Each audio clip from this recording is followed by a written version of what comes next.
Welcome to special focus. Middle east ను రణభూమిగా మార్చేసింది America. దశాబ్దాల సైనిక జోక్యంతో యుద్ధ జ్వాల రావణ కాష్టంలా ఆరకుండా రగులుతూనే ఉంది. క్లింటన్, బుష్, ఒబామా, బైడెన్, ఇప్పుడు ట్రంప్. వైట్ హౌస్లో అధ్యక్షులు మారొచ్చు, కానీ పశ్చిమాసియాపై వాళ్ల వైఖరి మాత్రం ఒక్కటే. Israel, Palestine, Iran, Iraq, Libya, Afghan, Kuwait, Qatar, ఇలా ప్రతి చోట రాజకీయ, ఆర్థిక అంశాల్లో వేలు పెట్టడం, వినని వారిపై యుద్ధంతో వినాశనం చేయటం, ఇదే పెద్దన్న మైండ్ సెట్. ఈ విపరీత బుద్ధి ఇప్పటిది కాదు, దశాబ్దాల నుంచి ఉన్నదే. ఇంతకీ మిడిల్ ఈస్ట్ని బూడిద కుప్ప చేయటమే అగ్రరాజ్యం టార్గెటా? ఎందుకీ విధ్వంసకాండ?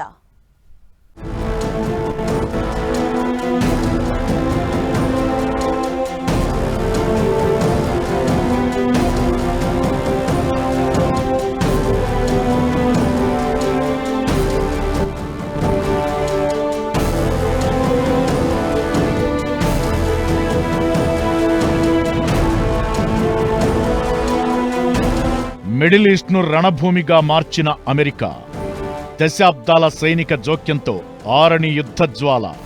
ట్రంప్ సహా గత అమెరికా అధ్యక్షుల వైఖరి ఇంతే. ఇరాక్, లిబియా, ఆఫ్ఘాన్, కువైట్, ప్రతి చోట వేలుపెట్టిన యుఎస్.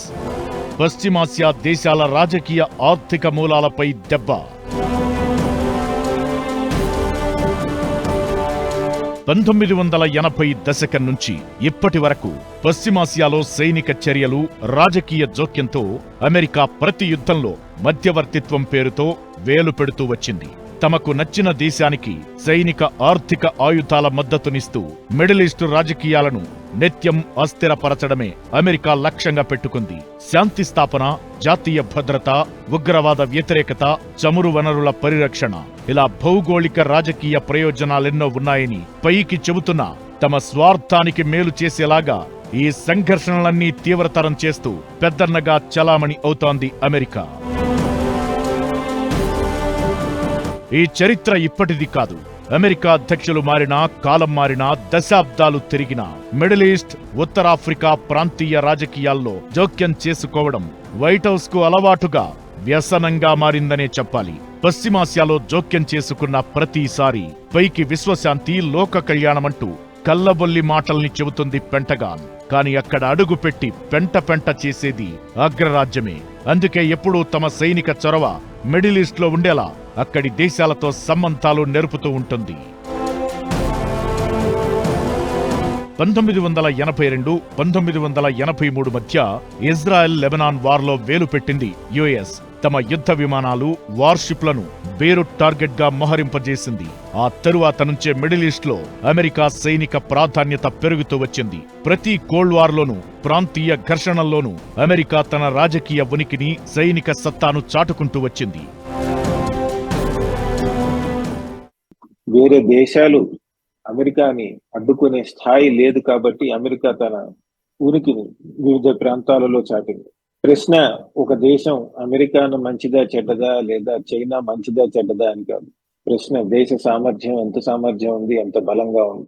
వివిధ దేశాలు వాళ్ళు కావాల్సిన వాళ్ళు చేసుకుంటూ వెళ్తూ ఉంటారు. బలం ఎక్కువైన కొద్దీ చుట్టుపక్కల దేశాలలో రాజకీయాలలో, అంతర్గత రాజకీయాలలో జోక్యం చేసుకుంటారు. ప్రపంచాన్ని తమకి కావాల్సినట్టుగా మలుచుకునే ప్రయత్నాలు చేస్తూనే ఉంటారు. 1986లో ఆపరేషన్ ఎల్ డొరాడో కాన్యాన్ పేరుతో లిబియా ఉగ్రవాదులకు అడ్డాగా మారిందని, టెర్రరిస్టులకు వెన్నుదన్నుగా సహకారం అందిస్తోందన్న కారణంతో యుఎస్ యుద్ధానికి కాలు దువ్వింది. నార్త్ బెర్లిన్లోని ఓ డిస్కోటెక్ పై బాంబు దాడి చేయడంతో ప్రతీకారంగా ట్రిపోలి, బెంగాజీపై వైమానిక దాడులకు దిగింది. దీనికి లిబియా నాయకుడు గడ్డాఫీనే కారణమంది. అలా డజన్ల కొద్దీ పౌరులను, గడ్డాఫీ కుటుంబాన్ని, మద్దతుదారుల్ని మట్టుబెట్టింది. గడ్డాఫీని మట్టుబెట్టడంలోనూ లిబియా తిరుగుబాటుదారులకు యుఎస్ ఫుల్ సపోర్ట్ చేసింది. 1990-91 మధ్య ఆపరేషన్ డెజర్ట్ స్మార్ట్ పేరుతో తొలి గల్ఫ్ యుద్ధానికి కారణమైంది యుఎస్. కువైట్ ను ఇరాక్ అధ్యక్షుడు సద్దాం హుస్సేన్ ఆక్రమించడంతో 42 దేశాల అమెరికా కూటమి గగన భూతల సైనిక దాడులకు దిగాయి. ఈ యుద్ధంలో ఇరాక్ తోకముడిచింది. కానీ సద్దాం హుస్సేన్ అధికారంలోనే ఉన్నాడు. ఆ తరువాత ఆర్థిక ఆంక్షలు, నో ఫ్లై జోన్, ఇవన్నీ ఇరాక్ ను రాజకీయంగా, ఆర్థికంగా చితికిపోయేలా చేశాయి. 2001 సెప్టెంబర్ 11 దాడులతో అమెరికా మరోసారి పశ్చిమాసియాపై పగబట్టింది. ఉగ్రవాదంపై యుద్ధమని ప్రకటించి ఇరాక్ను బూడిద చేసే వ్యూహం రెడీ చేసింది. ఉగ్రవాదులతో సద్దాం హుస్సేన్ చేతులు కలిపి అల్-ఖైదాకు వంతపాడుతున్నాడని ఆపరేషన్ ఇరాకీ ఫ్రీడమ్ దాడుల్ని చేసింది అమెరికా సైనిక కూటమి. సద్దాంను గద్దె దింపింది. ఇరాక్లో జాతి మతపరమైన ఘర్షణలతో లక్షల మంది చావుకు కారణమైంది. మిలియన్ల మంది శరణార్థులుగా ఇతర దేశాలకు వెళ్లి తలదాచుకునే పరిస్థితి కల్పించింది. అలా ఐసిస్ పురుడు పోసుకోవడానికి అమెరికా కారణమైంది.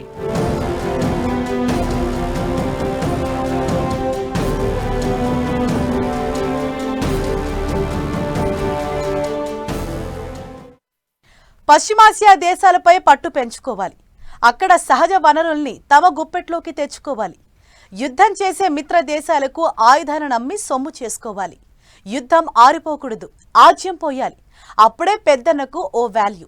అమెరికాకు ఇదో ఆదాయ మార్గం.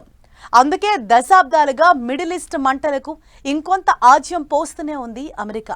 ఛాన్స్ దొరికిన ప్రతిసారి తానో పెద్దన్న పాత్ర పోషిస్తున్నానని బిల్డప్ ఇస్తూ ఉంటది.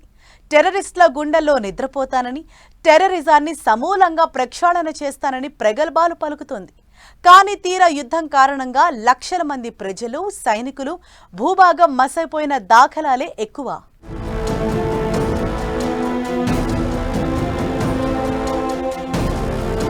పశ్చిమాసియాలో పట్టు కోసం అమెరికా వేసే ఫీట్లు, చేసే ఫైట్లు అన్నీ ఇన్నీ కావు. చీమ చిటుక్కుమన్నా నేనున్నానని అగ్రరాజ్యాధినేతలు స్పందిస్తుంటారు. తమ మిత్ర దేశాలపై ఈగ కూడా వాలనివ్వమంటారు. ఉగ్రవాదాన్ని కోకటి వేళ్లతో సహా పెకిలించేస్తామని బేరాలు పలుకుతూ తొడలు కొడుతుంది వైట్ హౌస్. దశాబ్దాలుగా ఇదే తీరు. ఇప్పటికీ ఇంకా మారిందేం లేదు. టెర్రరిస్టులు 2001 సెప్టెంబర్ 11న New York world trade centre twin towers పై దాడి చేశారు. ఈ ఘటనతో అమెరికాకు ఉగ్రవాదులు పెద్ద షాక్ ఇచ్చినట్లయింది. దీనికి ప్రతీకారంగా దాడుల సూత్రధారి అల్-ఖైదా చీఫ్ ఒసామా బిన్ లాడెన్ను, తాలిబన్లను సమూలంగా నాశనం చెయ్యాలని కంకణం కట్టుకుంది.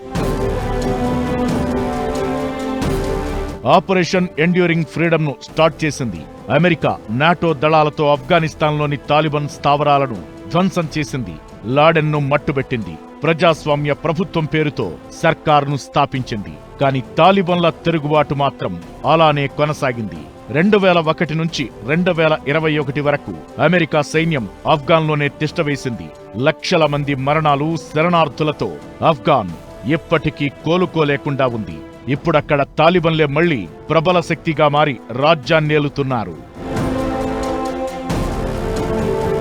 సిరియాను బూడిద కుప్పగా మార్చడంలో అమెరికా చేసిన రాజకీయం, యుద్ధం అంతా ఇంతా కాదు.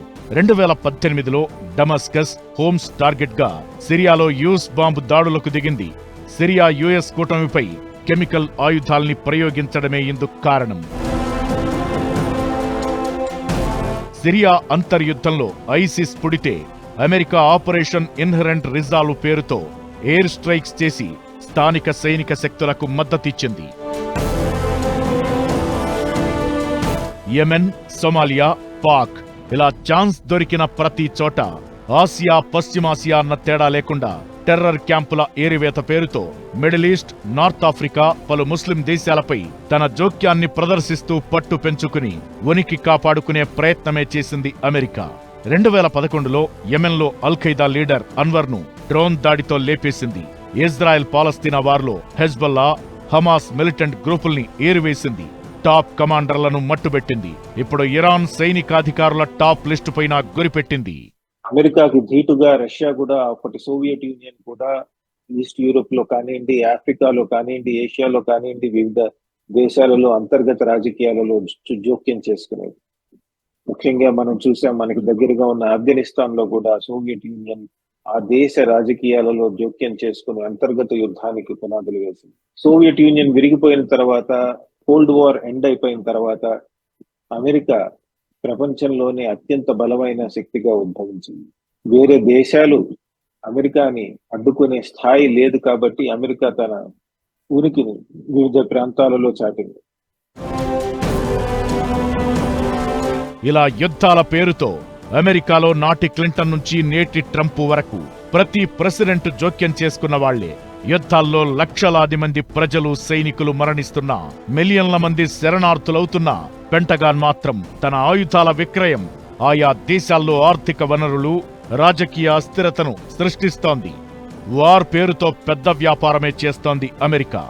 చైనా, రష్యా లాంటి పెద్ద కంట్రీలు తమ వ్యాపార వాణిజ్యానికి ఎక్కడ పోటీ శక్తులవుతాయోనన్న నిరంతర అభద్రతాభావమే మిడిల్ ఈస్ట్లో యుద్ధ వాతావరణాన్ని అమెరికా మరింత తీవ్రం చేస్తోందనడానికి నిదర్శనం. అమెరికా ప్రతి జోక్యంలోనూ అంతర్జాతీయ చట్టాలను ఉల్లంఘిస్తోంది. సార్వభౌమ దేశాలైన చైనా, రష్యా లాంటి కంట్రీస్ తీవ్రంగా వ్యతిరేకిస్తున్నాయి. కానీ తమ దారి తమదే అన్నట్లు వైట్ హౌస్ వ్యవహరిస్తోంది.